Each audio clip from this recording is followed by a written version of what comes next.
Hello and welcome to the CAD workshop. I'll be going over a lot of what CAD is and what you'll be using in the quarterly projects program. So I'll be going over what is CAD and how to use it. So first of all, CAD is computer aided design or computer assisted design. Both names or acronyms can be used and people will know what you're talking about. And you basically use computer software to create and modify or analyze or even optimize designs. In this tutorial, I will be going over more of the mechanical CAD side, which is a distinction with the electrical CAD, which is like KeyCAD or Altium, for example. And you'll be creating 2D designs, and those 2D designs will also translate into 3D models.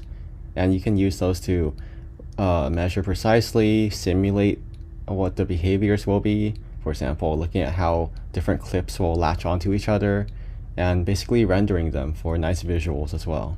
And they're great for CNC machining, laser cutting, or 3D printing. In the quarterly projects program, most of the time you'll be doing 3D printing, but sometimes maybe laser cutting. I don't really think anyone has ever CNC machined because one, it's expensive, and two, it's time consuming. And then it's also how blueprints are made. So a lot of these drawing softwares, you can plop them down into a blueprint and make it a nice little visual with arrows and measurements and everything. So some examples of mechanical CAD is SolidWorks, Autodesk Inventor, Onshape, FreeCAD if you enjoy the open source and free versions, and Rhinoceros. So how do you use CAD? So there are some typical steps that you do. First of all, you look at what you're trying to make. In my example, I'll be looking at a wall-mounted cable coiler, and I'll be showing you how that works in just a bit. And you need to know what the size is so that you can accurately model it in software before you go make the real thing. And you can use that with rulers, calipers. I'll be showing you how to use a caliper in a bit. But you can also use tape measures or any measuring tool that can give you some accurate measurements in millimeters or inches or centimeters, whatever your preferred measuring system is. And then after you've gotten a sketch of your thing and the measurements of your thing, you can go make it in CAD.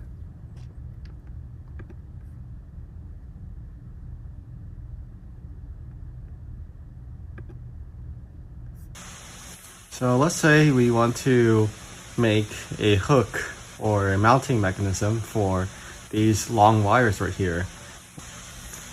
Yeah, so this wire right here, you can take this wire and just curl it around a little mounting point right here. And that mounting point would go and screw onto, as you can see, some of these screws right here and another screw right here.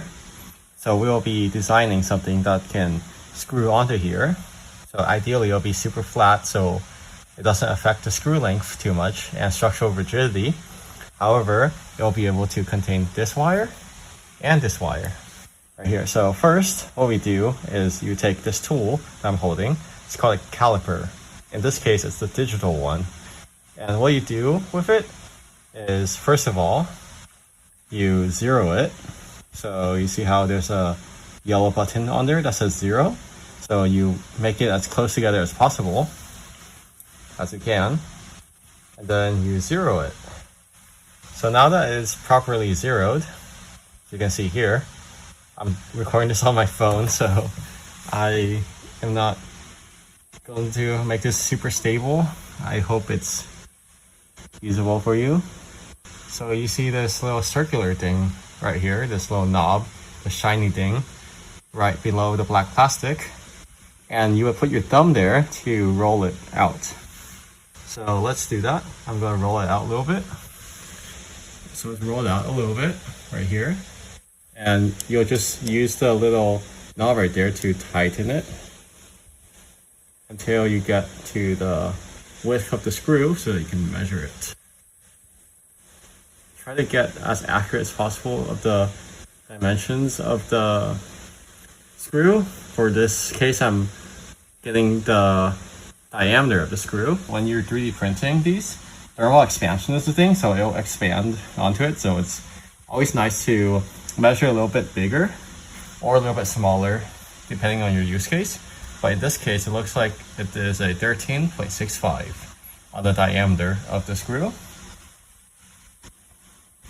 And let's see how far away the two screws are. So we want to have two screws on the design, and I'll explain later, but it's just so that it doesn't rotate around one screw. We want it to be stable so that it can hold up the two cables, this one and this one, as mentioned earlier. So that's why we will measure the length of those two. So I'm going to use the little knob. So yeah, it's really bad using it one-handed. You would have two hands in this case, but yeah, I'm recording and holding it, so it's really bad for me. But yeah, you would just line this up so that the middle, see how it's the middle of the screw, just touching the other middle of the screw. It's a little bit wider. I think that seems to be good enough. So that seems like a 75.5, and it is measured in millimeters, and the previous one's also measured in millimeters, if you did not see earlier. But yeah, 75.5. The 0.3 is a bit off because eyeballing it could be a bit bad. But yeah, you could also use a tape measure for this. You don't have to use a caliper. A caliper is just nice because the two in the back, I will show you in a bit, but that's for measuring cavities, and this is for measuring width, and these are really nice. I'll show you in another example later, but let's finish measuring this. Alright, so that seems to be pretty on there. It's pretty snug on there. Let's see what it reads. It reads a 50. I don't know if you can see clearly on there or not. Let me try to angle it better. It says it's a 52.45. Yeah, please focus. Yeah, it's a 52.45 millimeters. Come on. I think it finally focused, but yeah, 52.45 millimeters. There you go. Alright, so I was going to show you a more concrete example of when this caliper thing would be super useful. It would be, let's say, this is the case for the caliper. It's what the caliper comes in when you buy one. But yeah, let's see. Let's measure this width of this knob right here. Alright, for example, let's see this knob right here. What you would do is use a little shiny thing that I was showing you earlier, and you just open a bit more, open a bit more, open it a bit more, and now that it can fit through there, you'll just close it and then squeeze it, pinch it. Those little pincers, you're pinching it. So now that it's pinched, it's pretty on there, pretty tight. It won't come off very easily. Well, it just came off there, but as you can see, it's 8.96 millimeters. So yeah, that's the diameter of this thing. It's on there pretty tight. Yeah. There you go. Pull it off. Okay, and let me reset it back to 0. Now I'm going to show you what the backside is for. Backside, what you do is you basically turn it upside down, and then you would just open it just like you would. And let's say we want to measure the width of this hole right here. So I would get up here, keep opening it. I think that's too wide. Put it in there, okay? And then keep opening it until you can't open it anymore. I can't open it anymore, so I can try to pull it out slowly. Flip it around. There you go. 46.75 millimeters. So this is just an example that's using the caliper to its potential. But the other one where I am actually CADing, which is the wall mount, you can use a tape measure, a ruler, any of those work fine. Alright, let's move on to the whiteboard so that I can get a sketch down. Getting a sketch is very important because I would like to visualize what I want to make before drawing it out on CAD. Alright, so we have moved over to the online whiteboard and let's start drawing. So first of all, this is the pillar, right? So there's the pillar, and then you have 2 screws, and they're the cross kind, also known as Phillips. And look at the dimensions. So here, from here to here, which is the width of the wall, that would be 52.45 millimeters. I'll just put text so I don't have to write it out. Just do it to 18 font or 24 font. Okay, so that would be 52.45 millimeters. Alright, and the next one, from the center of here all the way down to the center of here, let me go to here, then this length, let me see, it will be a 75.53 millimeters, and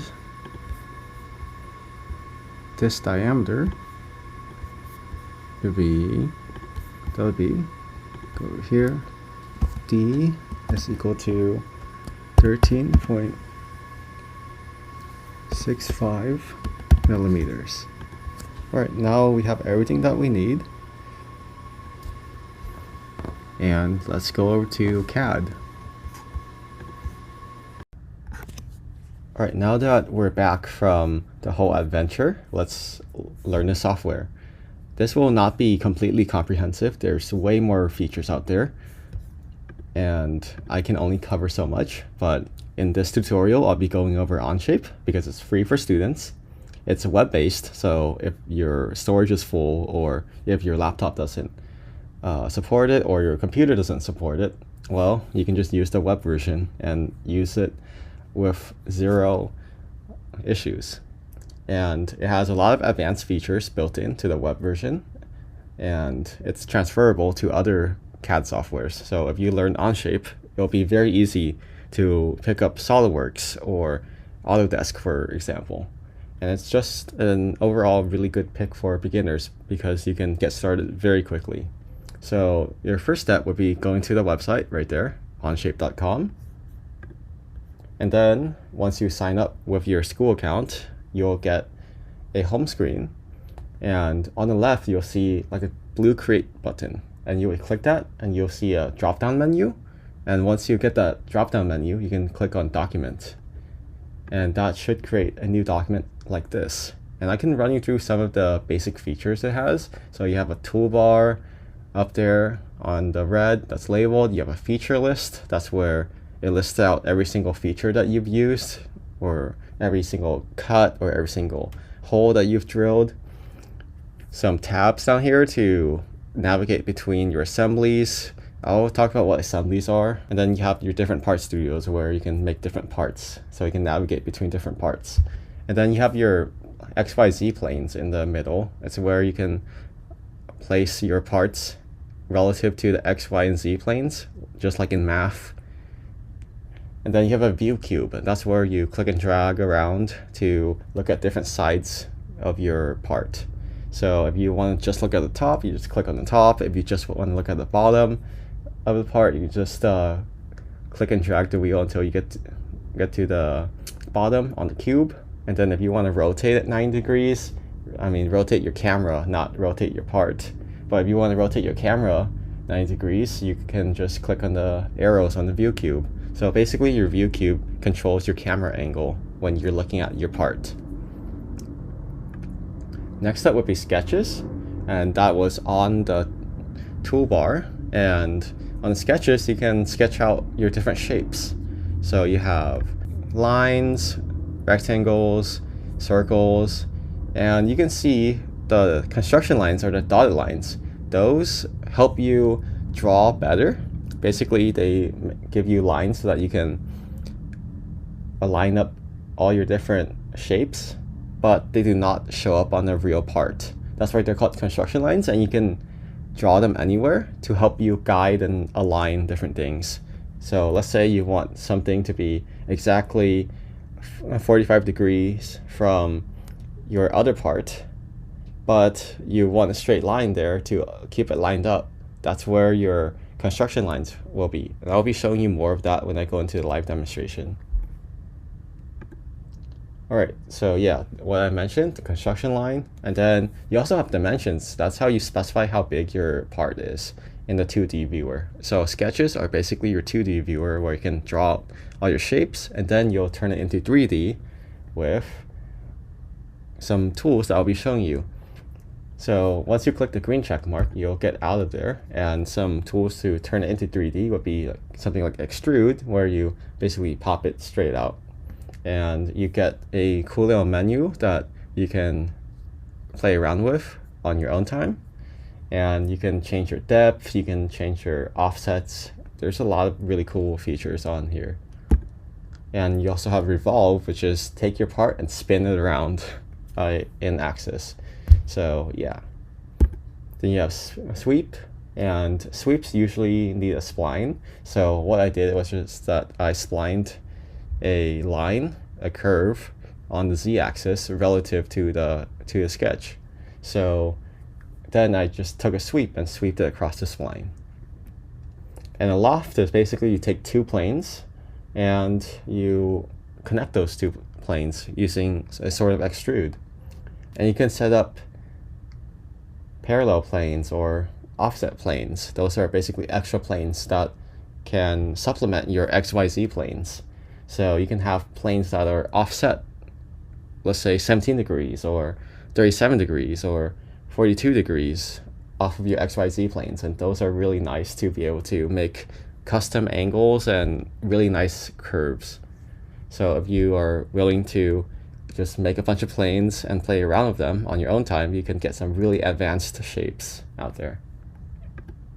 And fillet is basically you take your shape and you curve it out on a corner. So that's for if you need a rounded corner or like a rounded edge to fit into a hole, then that's what your fillet is for. And chamfer is similar to fillet, but you cut off the corner. So you have a straight line instead of a curve on the corner. And this is for some parts where you need an angled to better bounce stuff off of, or like rolling stuff, like rolling a ball or rolling a wheel through. So that's how you can make cool ramps. And this is a draft. You basically take an angle off of a face of your shape and you can extend it up and basically lift it up. It's like lifting up a trunk of a car or a boot, and like lifting up your boot to an angle and drawing the shape. And there's so many more features in this. I'm only covering some of the more common ones that you'll be using, but you're free to click around and explore all the different features that CAD has to offer. So let's go into a live demonstration of me making the actual wall mount wire coiler thing that I've been showing you earlier. All right, so I have a new document open and let's get started. So first of all, you're going to look at how I explained earlier. These are your 3D planes, your XYZs, and then your view cube. I recommend you using a mouse because it's just so much nicer. I mean, I've done trackpad CADing before. It's doable, but I would not recommend it. All right, so let's go back to the default view of right here. Your default is your top, front, and right. And let's start a sketch. So I started a sketch by clicking the sketch button. And let's click on the front plane since we're going to be looking at it from the front right now. And from that sketch, you saw that there is a rectangle. Not corner rectangle, oops.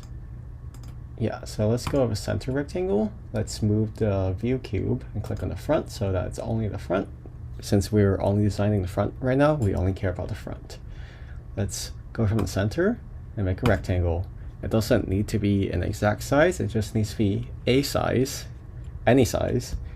And then since I was using millimeters for my caliper measurements, I should go to here, go to workspace units right here, and then change this from inches to millimeters.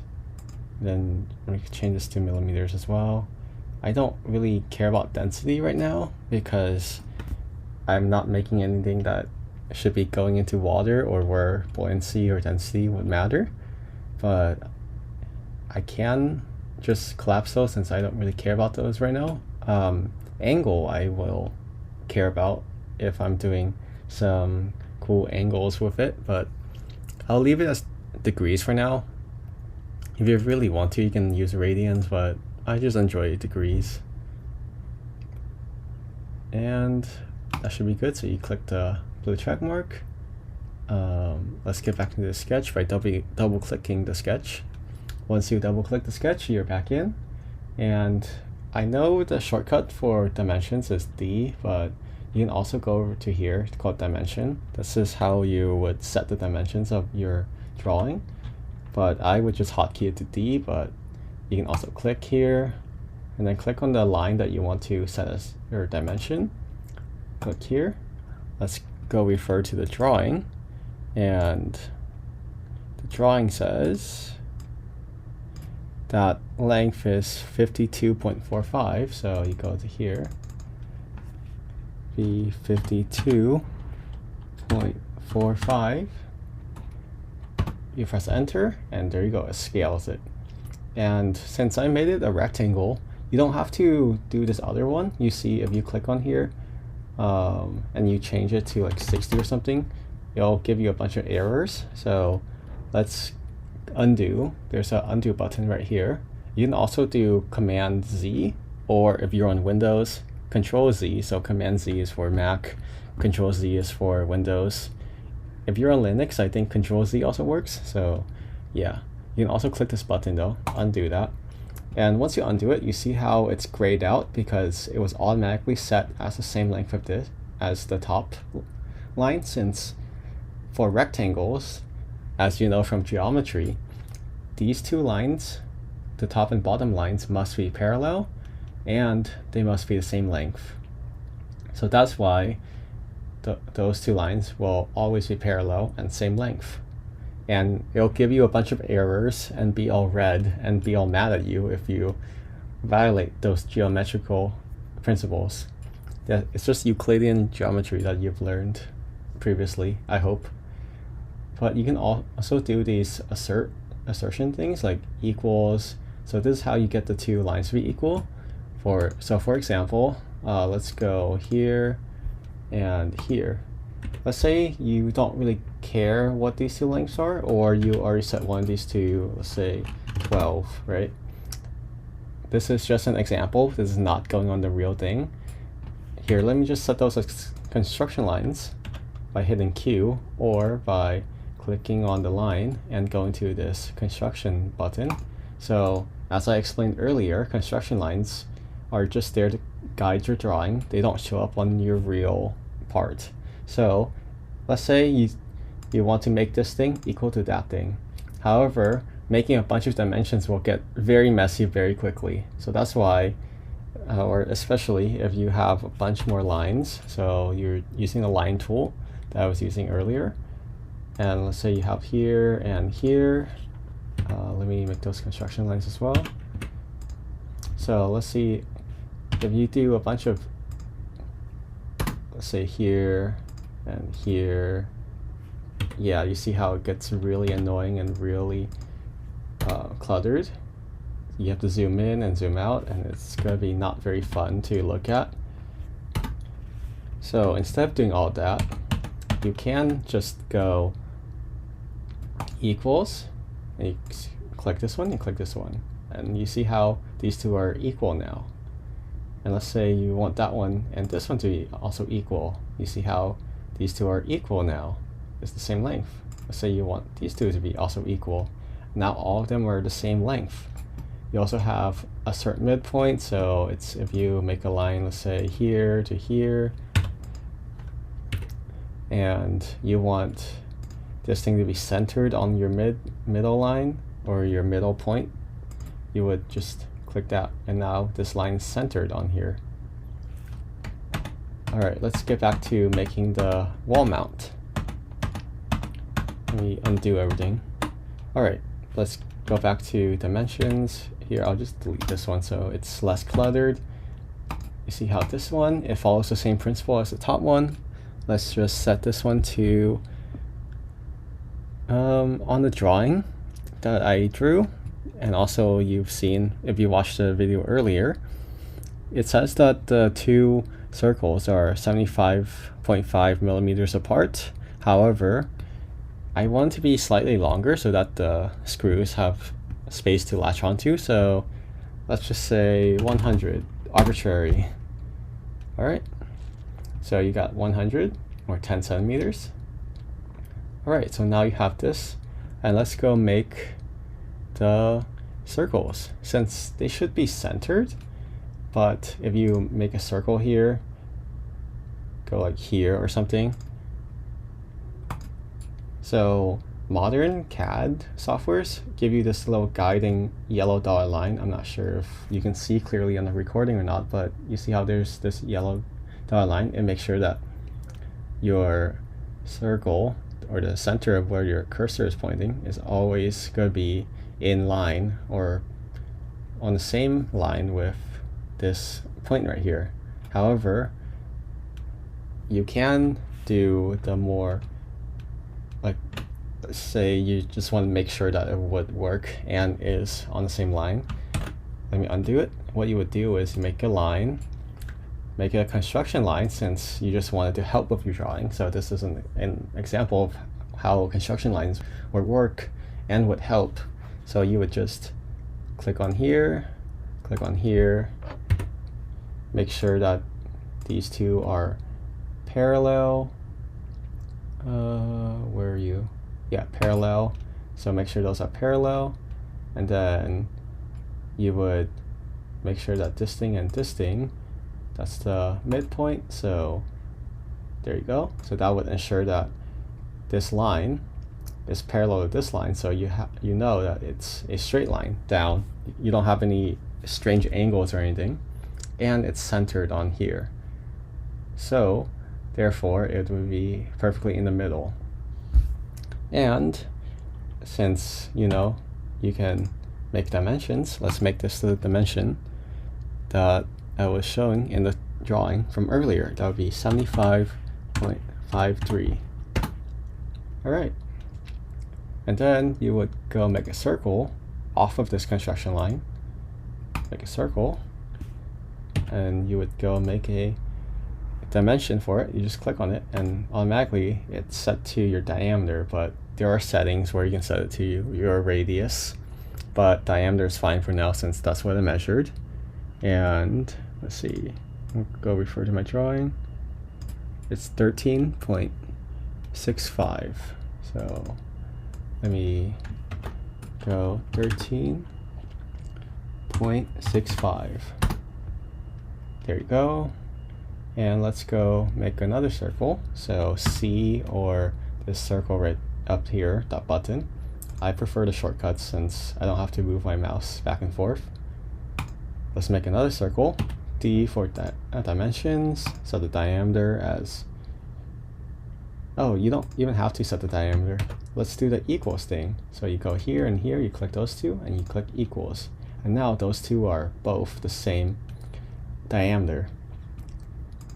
So you have less dimensions to worry about, and it will be less cluttered. Less dimensions also means that you won't run into errors, like I was showing earlier, where you accidentally set the dimensions of one side that was already set equal to something else. So this looks way more clean. You only dimension the things that you need. Alright, I think that's all the dimensions that we need for right now. And so that means that we can just click the green check mark and we can go extrude it. So when you click extrude, you go here and you see how it's gray now, but you want to see the 3D view, right? So you just go over here, click one of the corners, it's usually standard or best practice to use the top right corner. So let's just use that. You see, now it's a block. But 25 millimeters, that's a bit much. That's going to be sticking out a bit much. So let's go down to 15 millimeters. Press enter, and you see how it's skinnier now. Alright, so now that it's 15 millimeters, you can just click check, and there you go. That's the first stage. But hold on, we don't have the little hook to put the cable around, right? Let's go fix that. I am going to set the view back to normal. Let's go back to sketch. So you double click sketch, go back to the front, and let's just make like a circle in here, right? So from the center, make a circle, and the circle can be a bit bigger. Let's dimension it to make sure it's correct. Let's say 20. 20 should be fine. And that seems fine. So check mark, and you see how it automatically sets this because your extrude was set as the outside boundary to extrude. However, that should not be a hole, that should be protruding out so that you can wrap a cable around, right?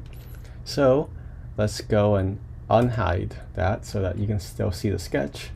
And let's go make another extrude. Alright, let's go select this thing aside.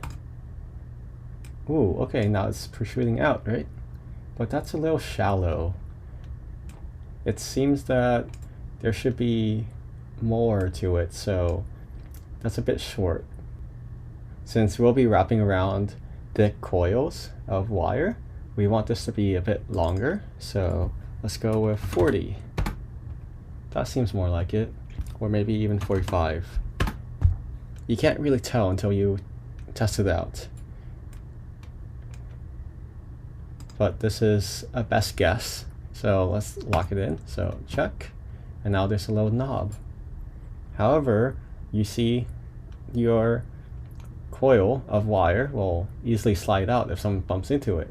So let's make a little end cap for it. Let's start a new sketch, this time starting on this little circle right here on the end. Alright, let's go back to the front so that we can check it out. And let's make a little cap for it. This time, let's make an ellipse. It's more fun to have an ellipse, right? So I want to go up to here, but then it'll be blocking the screw hole. So let's just go back down to here. Hold on. Since we still want to be on the same construction line, let's use the use tool. So this use tool just means that you want to use an element from another sketch that will help you out. This is very useful for when you're stacking sketches on top of each other and you want to use an element to help guide your new shapes. So in this case, let's reuse the construction line. Oh no, the construction line turned into a solid line. Let's click on it and turn it back into a construction line. Alright, so now that we have this nice construction line that we can use in this sketch, let's go make an ellipse again. And latch onto here. There's no place to anchor, so let's make a point. And make a point right there. It's just arbitrary, but let's say the distance from here to here, and let's say it is 10. Alright, so let's make our ellipse again. Let's go to here and latch onto here, and we want the ellipse to be somewhere over here, right? But not out here, so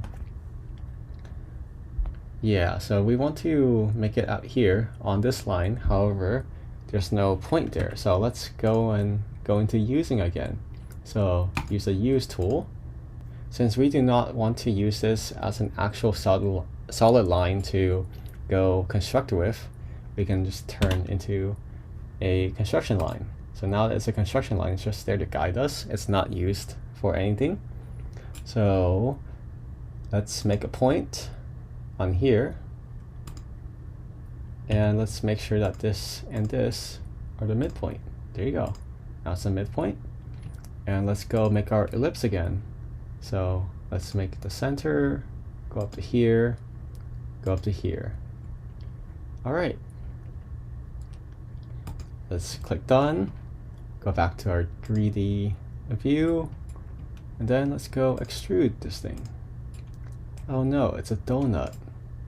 Let's also click the inside of here to select that as well. And this is a little too thick. Let's set it to the same thickness as the back, 15. That's still a little too thick, but it should be fine. So let's click check. And now you have your finished thing to go and 3D print. However, I'm going to show you a little bit of the power of assembly. So let's make a new part. So click on the plus, and then click on the part studio. So let's make a part studio. And now let's go make a screw. Alright, let's go to the top this time and make a sketch on the top plane. I'll be going a little bit faster since you should know some of the basics now because I explained some and walked through some. So let's make a circle and set that the circle is a 13.65. That's the head of the screw. And I do not actually know what the size of the screw is, or the length of the screw, or the width of the actual thread part that's underneath. This is only the cap. So I'm just gonna guess, but this will lead up to something, I promise. So let's extrude this. That's a bit too much.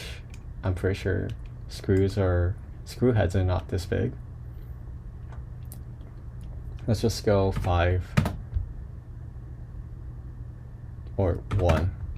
Yeah, that's more like it. All right. I'm also going to do something fun.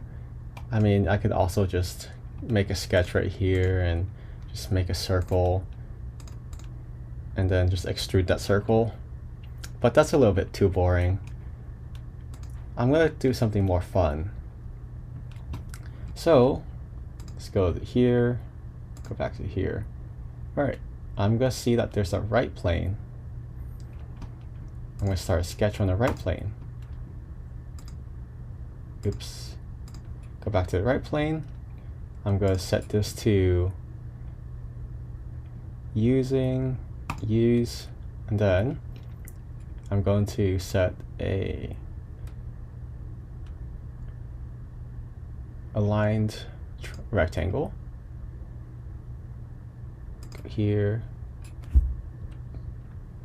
and here, and here. Set this to a construction line.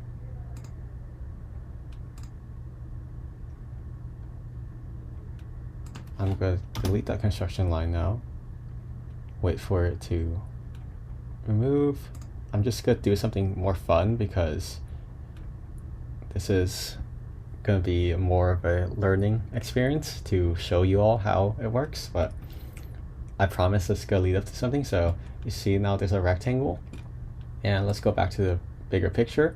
You see how it's perpendicular to the screw now. All right. Let's go and turn this thing into a midpoint with here. All right. That looks about right. I'm not even going to put a dimensions on it because I don't actually know the real dimensions. That's the general shape. I'll take it. Okay, let's click check. All right, let's do a revolve. This is cool, right? Oh no, we need a revolve axis. So typically, a revolve axis is basically the line in which your object will spin around. However, in this case, let me make this here and here, make sure that's the midpoint, and then this will be the axis, in which you would revolve spin your thing around. So let me turn this into a construction line. Click check. And let's go back to 3D view. Let me zoom in, revolve this thing, and oops, revolve the entire. Okay, now that I selected that, if selecting it in the 3D view does not work, you can also select it in the feature list. Revolve axis, repeat this thing, and check. Oh no, it did not work. Let's go try something else now. See, for revolve, you typically go turn this back into a regular line by undoing or unselecting construction line. And let's go to a snipping tool or trim. And the hotkey is M, so I'm just going to hotkey it M, and click. And let me remove that dot right there. Let's go. There you go. Let's go back to revolve. So let's revolve sketch 2, right? And the edge of sketch 2.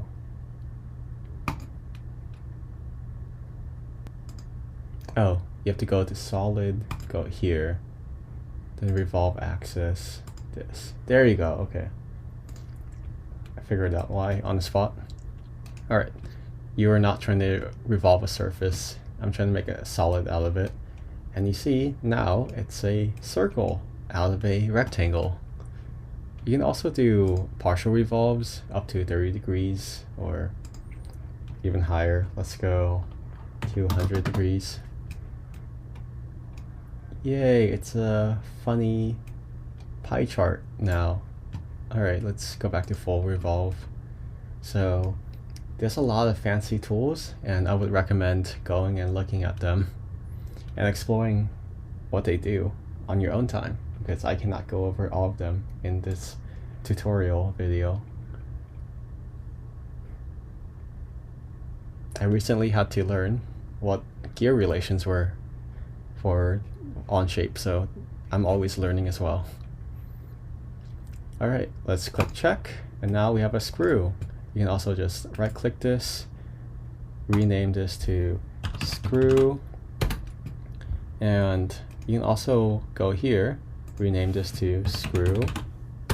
This is for when you have multiple parts in the same part studio.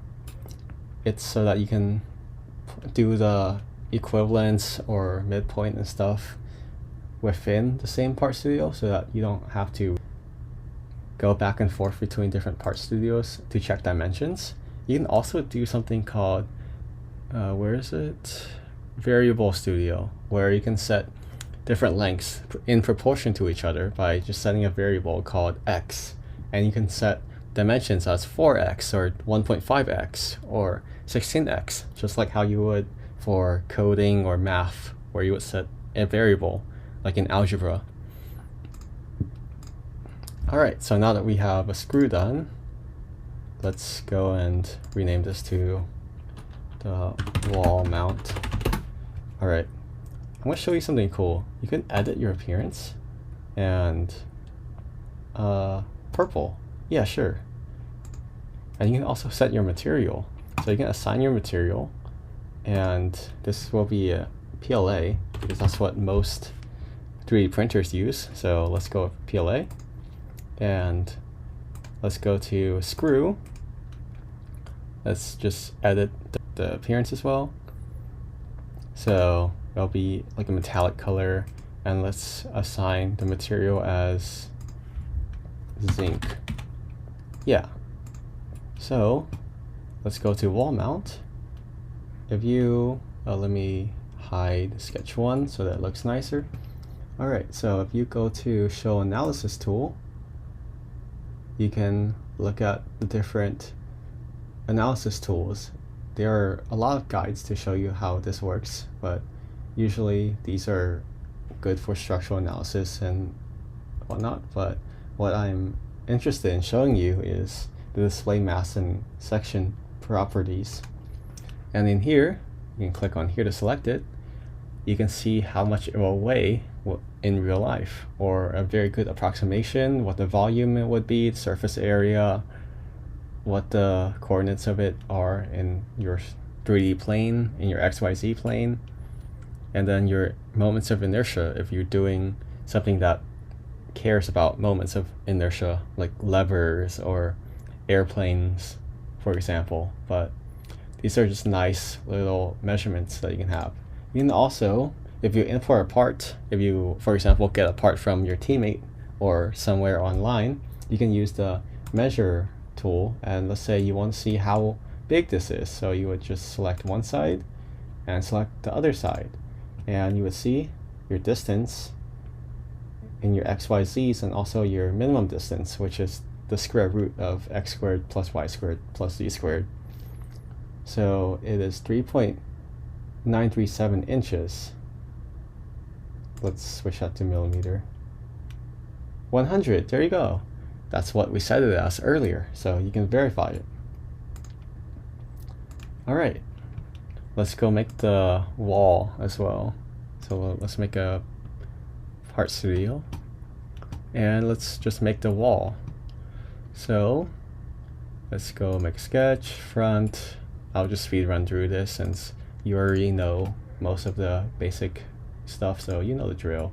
This, the here, this is 52.45 here and here. This is like something like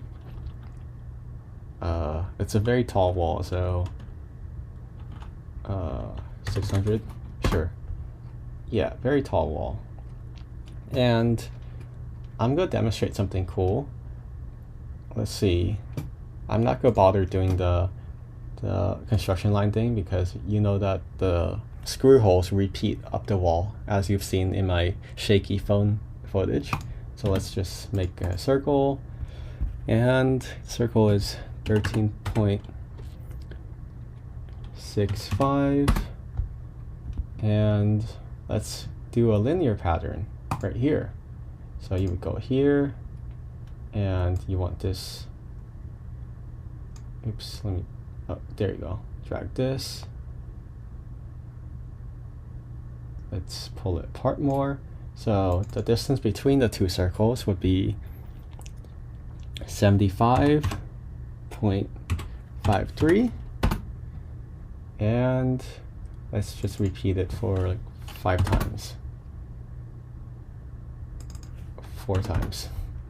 All right, click check, and now you see it is all repeating, and I could do the same up there as well. Let me make sure these two are perpendicular. There you go. And let me do the linear pattern again on here. Let me stick this back up. Okay, snap there. Do it 4 times up here as well. Oh. And set the distance to be 75.53.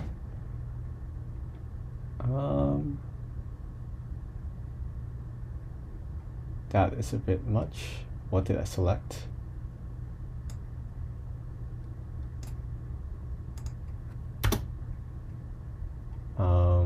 That's not right. Let me try this again. Okay, linear pattern, this. I want this to be 4 times, not the other way around. Because if you set this to be a higher number, you see it's just a matrix. So 4 rows, 4 columns. But let me set this back to 1 since I only want 1 row. And let me twist this back up here. There. This would be a 75.53. All right. Now that I've done that, click check. Where did the other thing go? Oh no, the other thing disappeared too. Let me try that again. Linear pattern here. 4 times down there.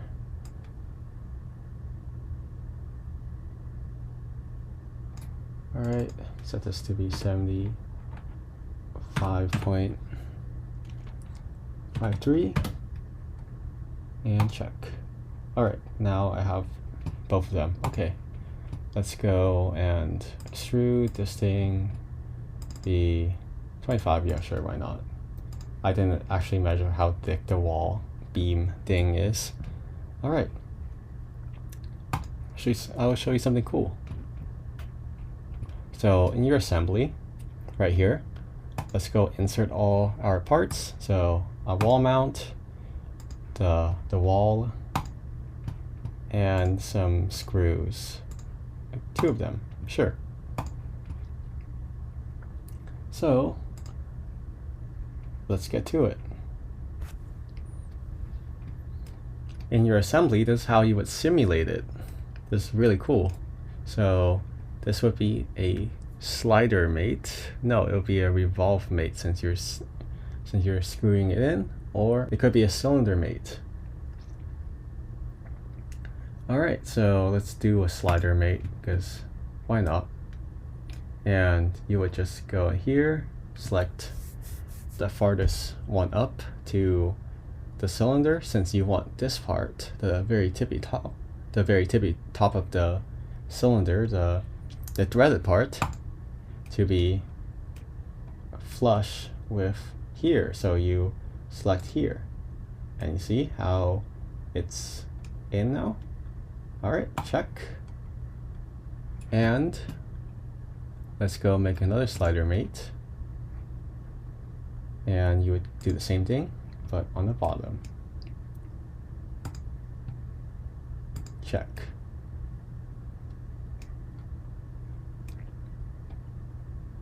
And you see how the screws are not long enough. This could be the case in real life. I have not tried it yet, but for the sake of this demonstration, let's go and extend the length of the screw. So let's go make a dimension, make this longer, something like 40, sure.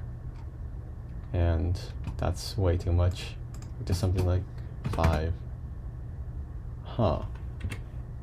Here and here equals. Huh, interesting. All right.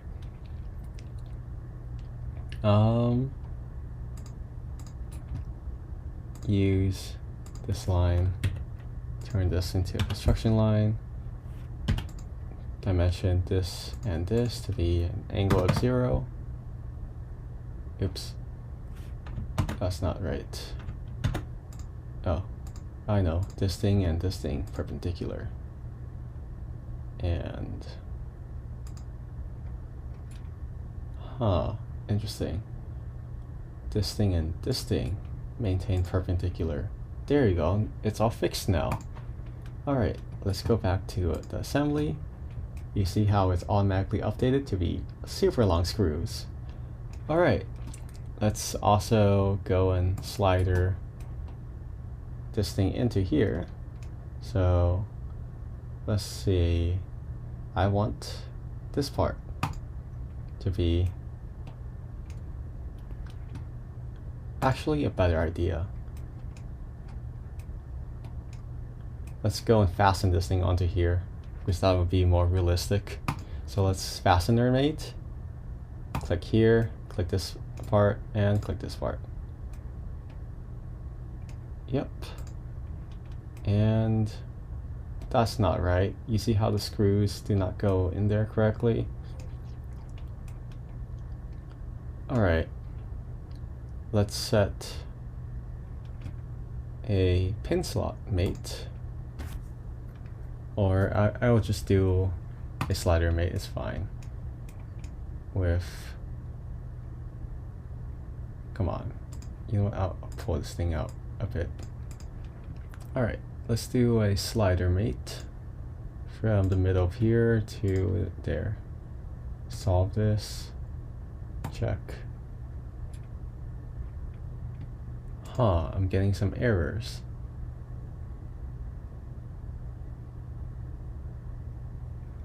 Interesting. Let me remove the fasten mate. Does this help? Yes, that helps.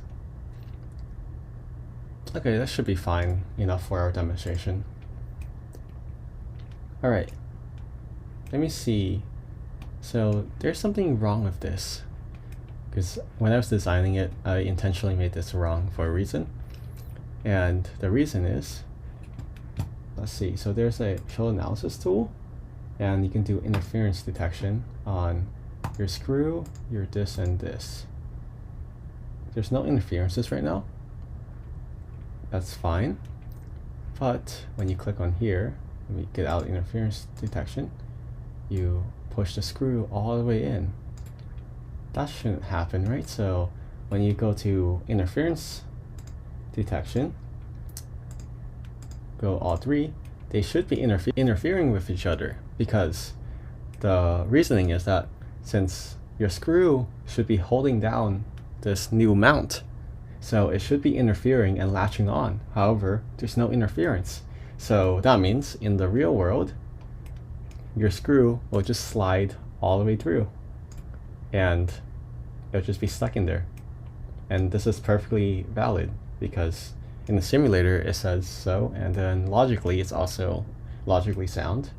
So your little knob, the little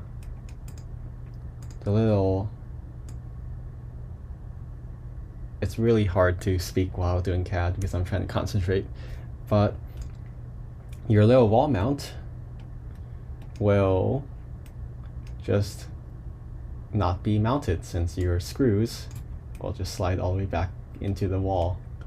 So that means that we need to go to our, let me rename this so there's no confusion. This is the wall beam. Alright, let's go back to our wall mount and go back to our sketch 1. Go to the front. That means we need to make this a little smaller so that it latches onto our screw. So let's go 12. And since I set these two circles to be the same earlier, I don't have to adjust multiple dimensions. It automatically adjusts for you. That's the neat thing about CAD. The computer does all the work for you and calculates everything for you. You don't have to manually do much math, although sometimes you do need to pull out a pen and paper and do some math. But ideally, the computer should do everything for you so that the human can focus on designing more than doing the geometry. Let's go back to the assembly. Now that everything's fixed and everything's updated, let's move the screw back into here. So if I push the screw in there more, let's check the interference now. So interference detection, this, and this. Oh, now there's interference. You see how the screw head latches onto the edge of your wall mount now. So that means it'll be nice and snug and held on. So it's time to put this into a slicer and possibly make it a real thing. So let's toss it into a 3D printer.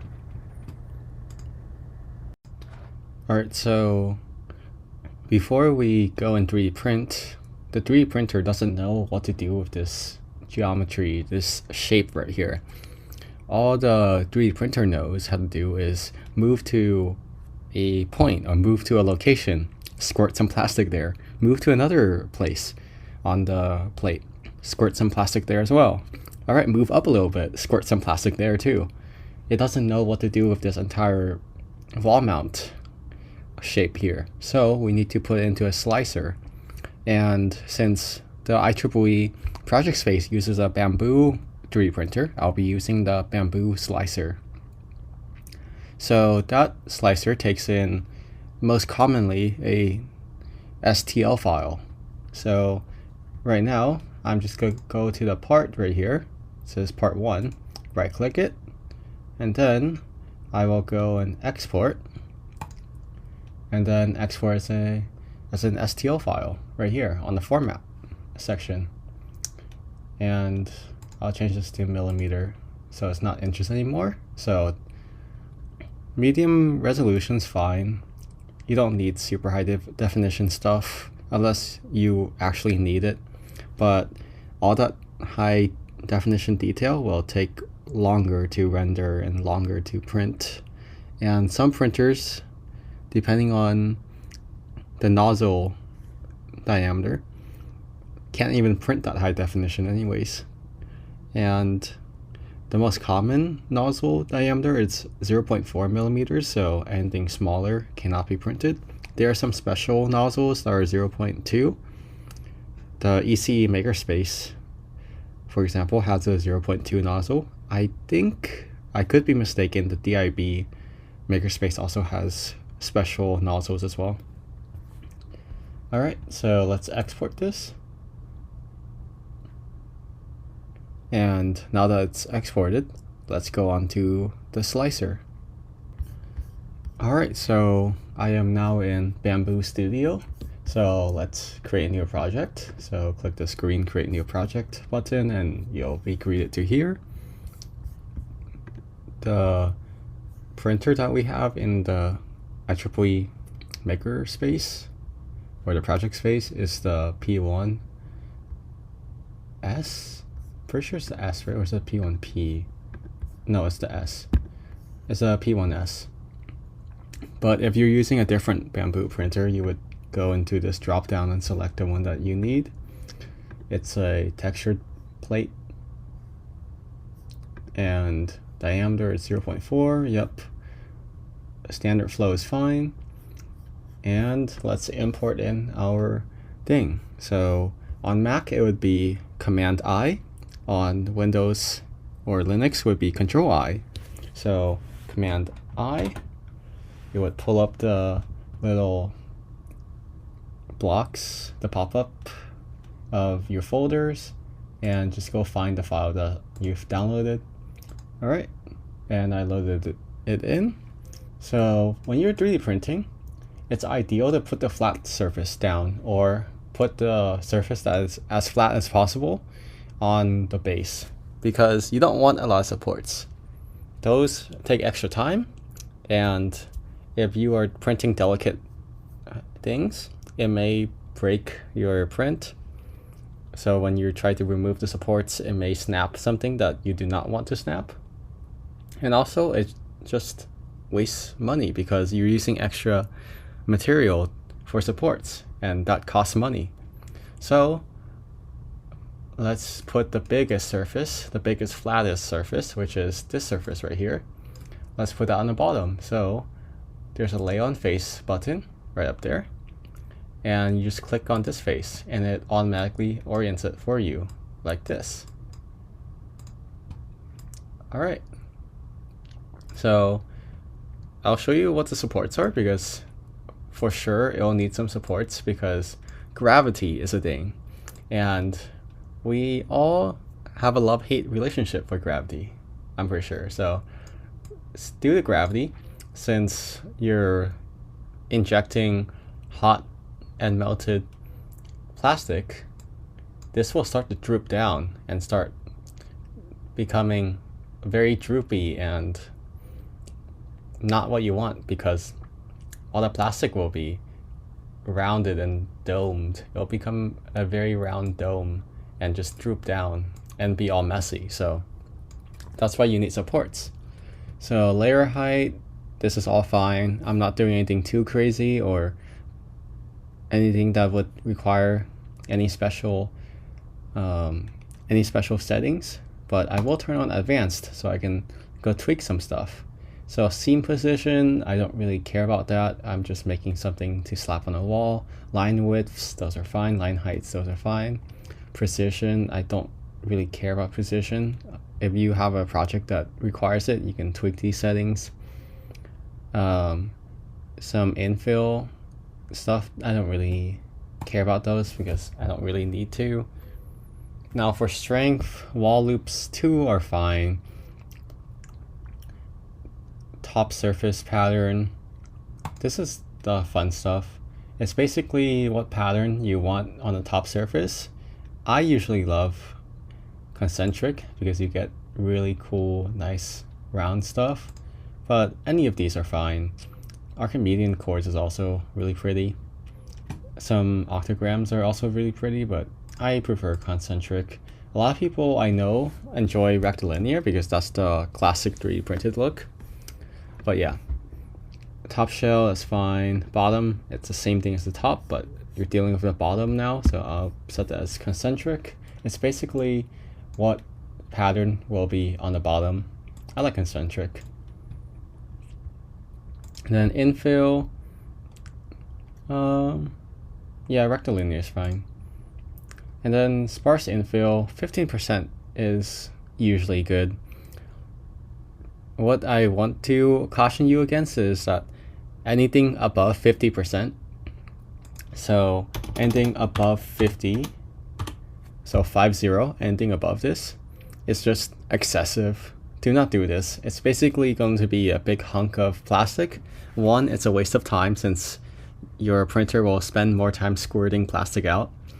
And two, it's expensive. You're using way too much material. And three, it doesn't really provide that much performance boost. Anything above 50% is already super rigid because of the internal rectilinear and triangle structures. And if you do honeycomb, that's going to be really strong as well. So anything above 50%, it's excessive. Please do not do it.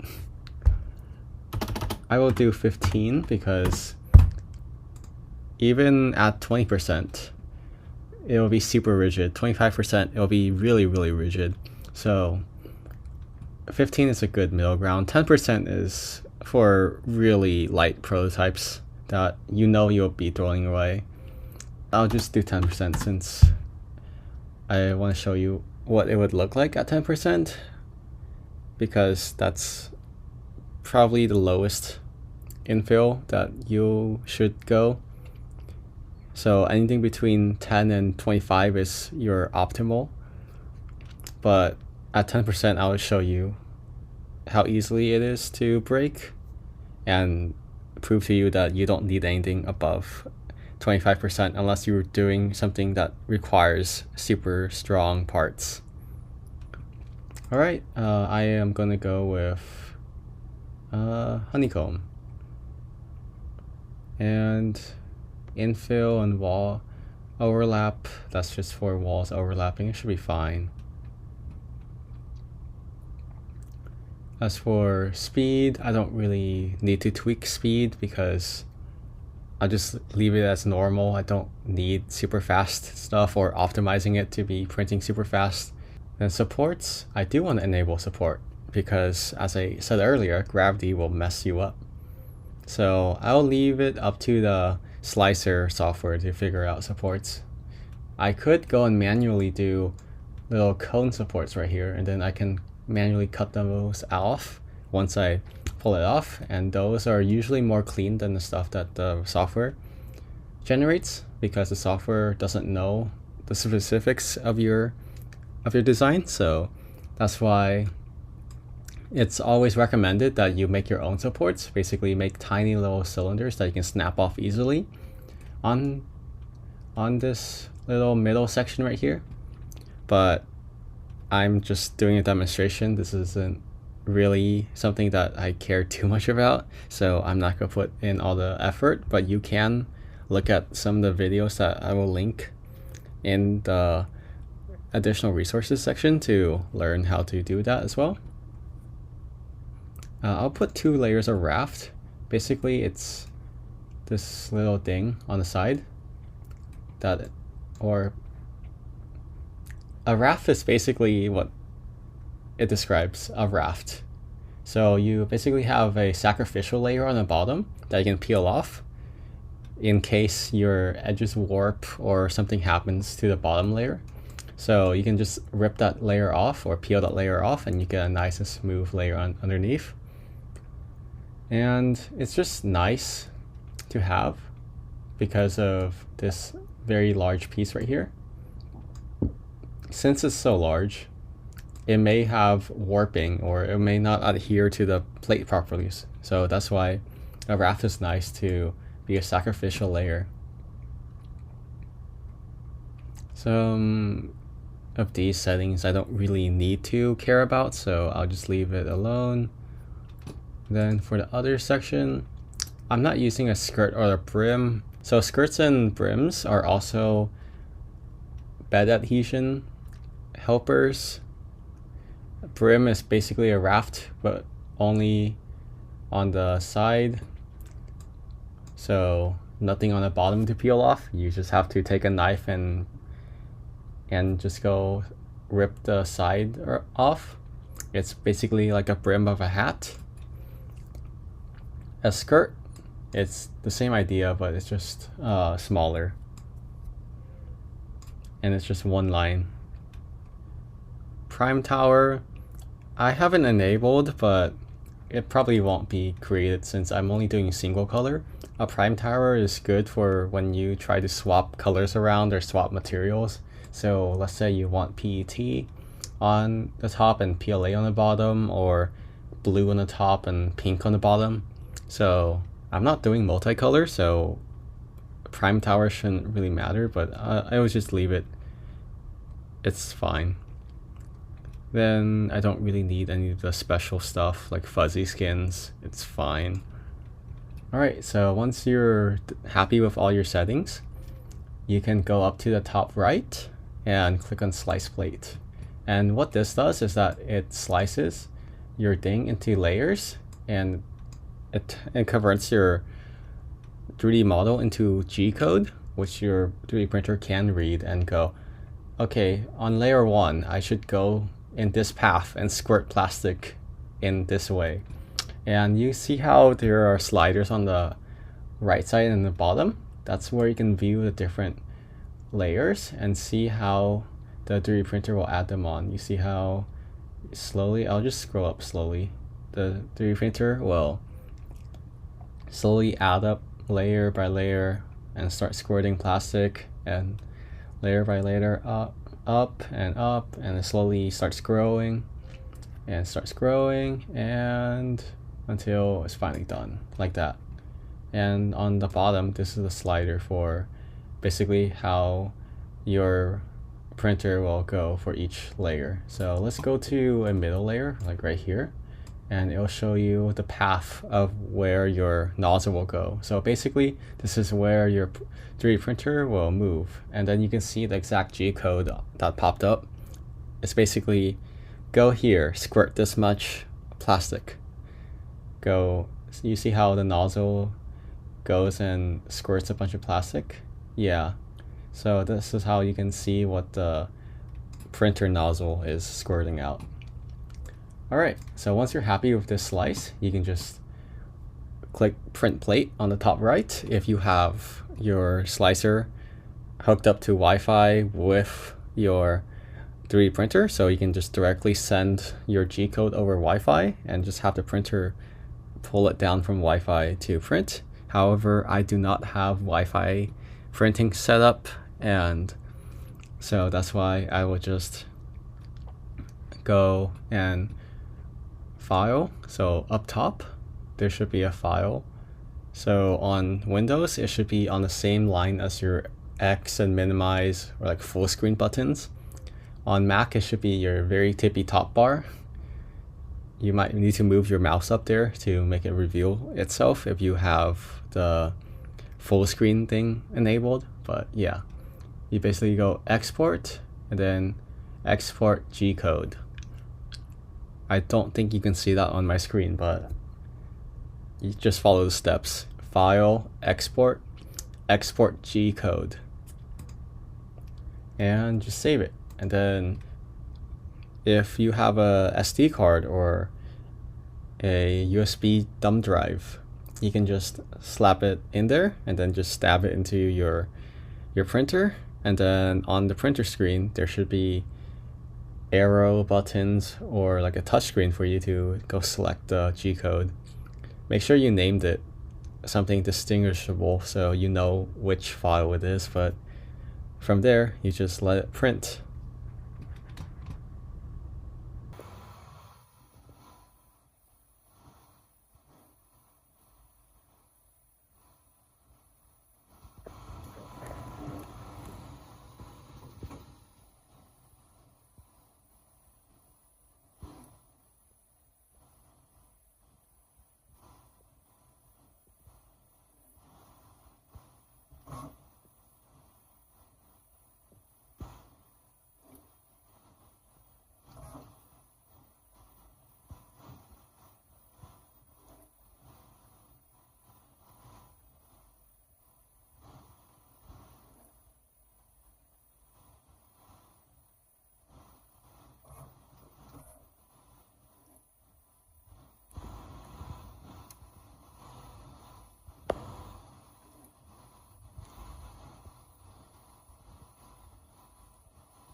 Okay, as you can see, the holes line up really well. Yeah, you can see that the holes line up almost perfectly. Let me go to the other hole as well. And let's check the thickness.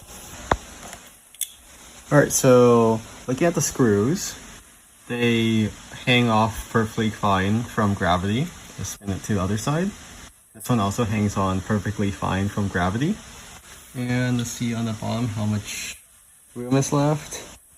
Yeah, so there's a decent amount of the screw left, the length of the screw left to screw back into the wall. I mean, ideally, the wall part that adheres to it should be a little bit thinner, but it is pretty good, so we can leave it be. And also, you can see on here, let me go get my camera over to it. There's a slight gap. I'm not sure if the camera picks it up. Yeah, there's a slight gap here, so it's slight imperfection. The hole could have been a little bit smaller, so those are some improvements that a version 2 would be made for. But if you want to improve upon your designs, this is what you would do. Basically, test fit it, and then if it doesn't work or it doesn't fit perfectly the first time, which oftentimes does not fit perfectly the first time, you would have to go into your CAD software, tweak the dimensions, tweak the design a little bit, and then reprint it and remake it. Basically, iterate on your previous design until you make something that works. And also learn from your previous mistakes or your failed designs. Alright, so I put the screws on and now it is pretty snug on there. And even at 10% infill, it's very sturdy. I can wiggle it. I'm wiggling it back and forth and it does not budge. So that's a lesson on infill as well. You don't need over 50% or 100%. That's really excessive. Even 10% is really strong. So yeah, it's now snugly on there and it should be good to go. Alright, here's another design flaw. Now that I've tried to coil wire around it, it seems that this big circular block in the front is not big enough to handle all this wire. So therefore, we would have to go fix that as well. Alright, I really did not want to go redesign it, but it is what it is. And as I've said previously, it almost never works the first time. So let's go and make our design changes. So first of all, it should be sketch 2. This circle was not big enough to keep the wire from just spilling out. So we should make this circle bigger, or this ellipse bigger, so that the cable can be securely stuck on there without spilling out. So let's do a different design this time. So instead of this ellipse, let's delete this and let's make more of a square, sure, with rounded corners this time with the fillet tool. So let's make a rectangle and let's make sure to not cover up the holes so that we can still screw things in.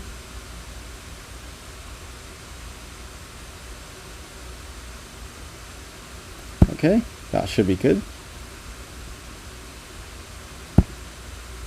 Then let's go to our third extrude and let's fix this and this.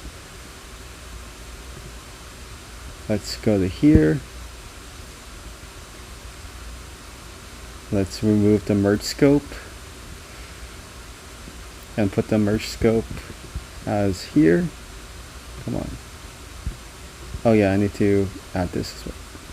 Nope. 1 second. Let's go here and here.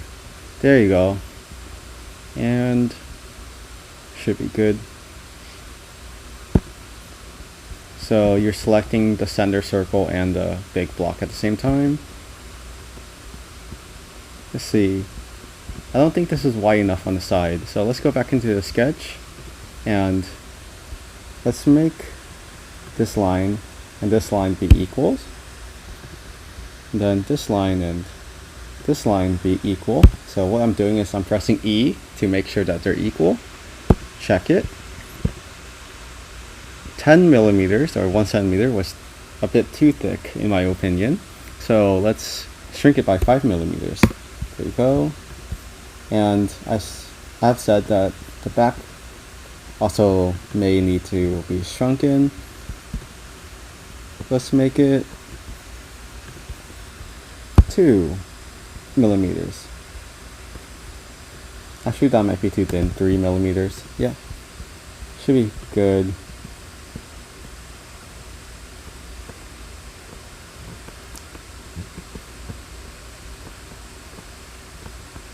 And I don't think that's enough surface area to cover it either. So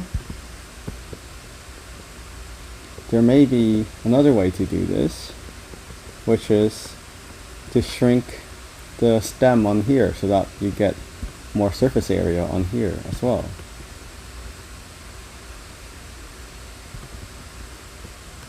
Or you can also hollow out this hole and make it so that you can still screw it in.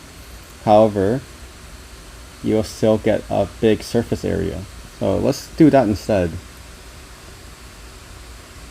So in this case, you go here and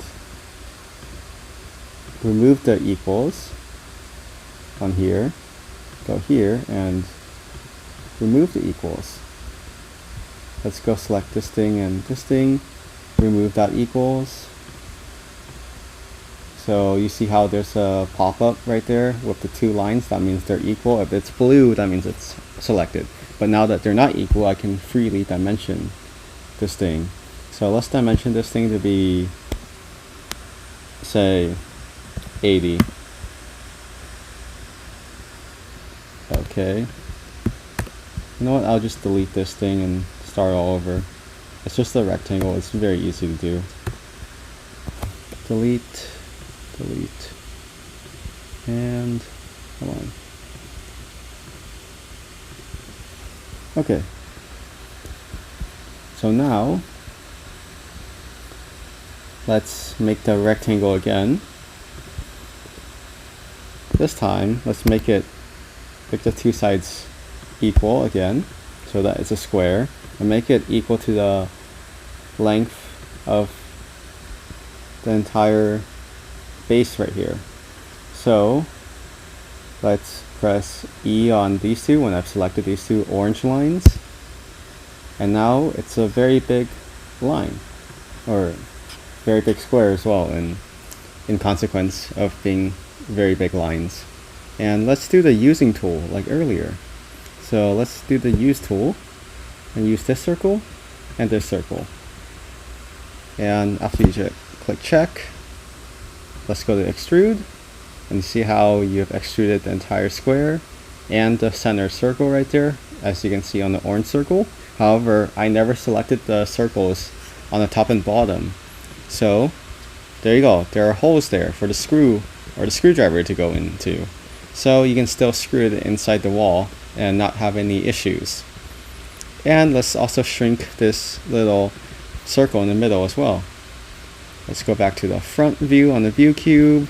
Let's shrink this to 15, let's say. And there you go.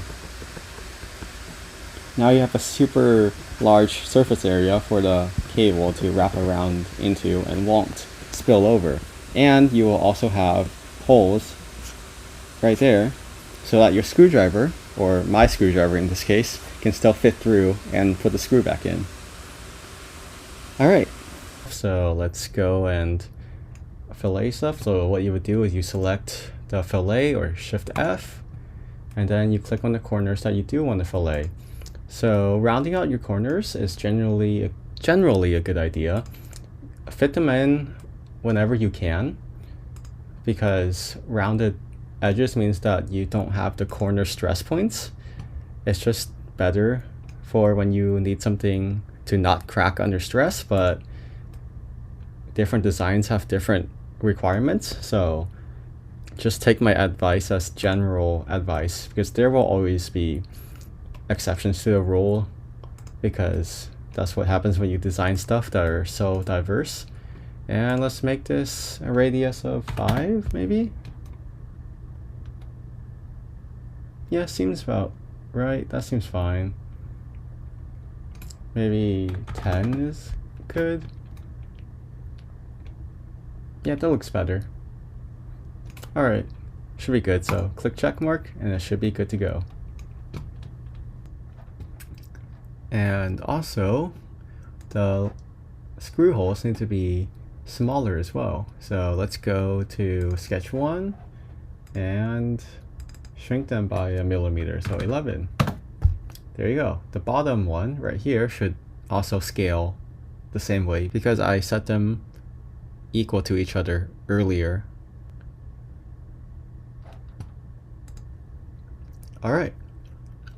And I think it would do well to go over to here and keep this the same. Should be fine. However, it would be nicer to have a slightly bigger hole so that my screwdriver could fit in there as well. So let me just delete that by pressing delete, clicking this and clicking delete. And since I have this construction line, this point's already there, so I can just go and make a circle right there. D, make this something like 13. And make another circle down here. So C for circle, click on there, make that, escape to get out of making circles, click those two circles, press E to make them equal to each other, and then we're good to go. There you go. Alright, so remember that you need to put the bottom right here, the big flat side on the very bottom now, because it's the biggest, flattest side, because ideally you want that to be on the base because it's better for adhering and supporting the entire structural integrity and making sure nothing falls over, and it also saves on support. So let's use the same tool, which is lay on face or shortcut F, and then just click this side that highlights. You can't see my mouse, I don't think, but it highlights it. There you go. And it should flip it down. There you go. And now you can do all your support settings and everything else. Alright, so this is going to take a lot more iterations and whatnot on your end. However, I just decided to make a copy and make a new design. And it is similar to the old design, except I just split the circle into 2 half circles, which you can do with the trim tool that I showed before. And then I did the same thing. However, this time I rounded out the edges with fillets, and then I decided to go print it. So this video is taking way too long, and I'm sure that you're tired of just listening to me and a lecture about all these different types of CADing design tips. So I just want you to go out there, try it yourself, and have fun doing it. You'll make a lot of mistakes when you're first starting out. However, you'll hopefully learn from the mistakes and be able to apply them and be really good at CAD design and manufacturing. So let's move on to the finished product so I don't take up any more of your time.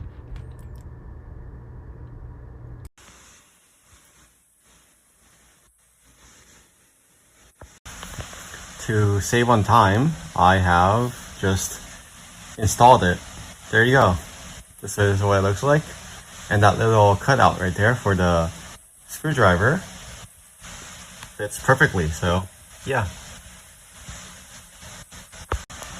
Alright, so here's the final thing, coiled nice and neatly.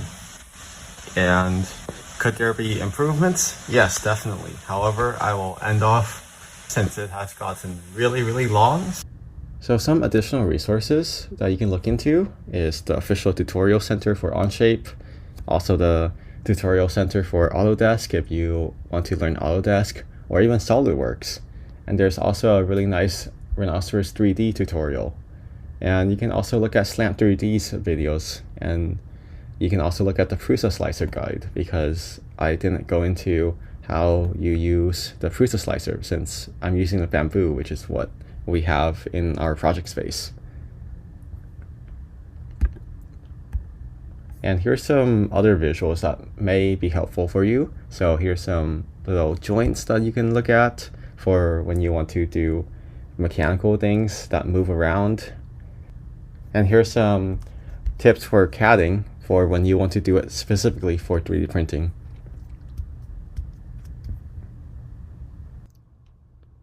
Those screws were really hard to take out. The person who put them in probably turned their drill and put their torque all the way up and then drilled them in. It was really hard to pull them out even with a drill. Had to turn the torque all the way up and then reverse them out. Alright, always remember, left is loose and then right is tight. It's alliteration, left, loose, and then rhyming, right, tight. Alright, see ya.